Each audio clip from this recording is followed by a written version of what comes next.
trapezoid, how you gonna find the area? Gotta get the median, then find the height. How you get the median? It's an average base. Easier to know the formula than make it all yourself. 30, 60, 90 triangles, they be on my mind. One side got a root, but x you gotta find. Cause one side got x and the hypo got it twice. Know which sides are which, that's my Hey, advice. Stats with Data Analytics students. I just want to show you how I'm using SQL in real life. It's kind of annoying for me as a teacher is I want to insert the time and date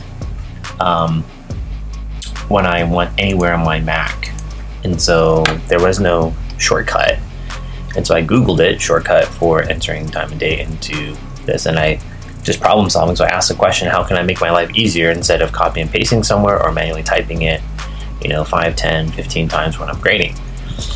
So in Mac, I guess they're called Apple scripts. I've never done this before, and I just followed this guy's directions. So I typed in automator, quick action, add single run, action like this.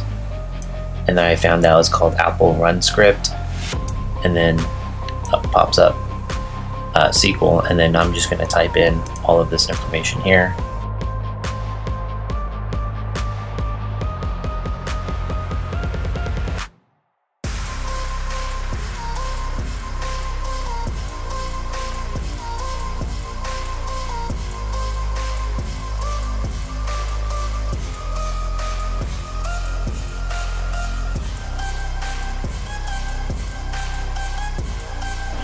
Well, it didn't finish reading all the directions. Let's try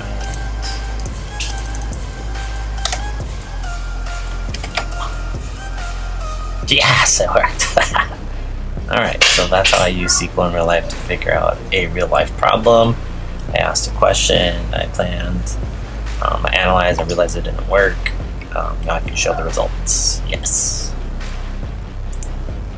Stitch, you think you could help me? I'm currently stuck on a problem because I don't know what step to do first. I don't know whether to add, subtract, or do parentheses. Yes, I love math, so I can help you.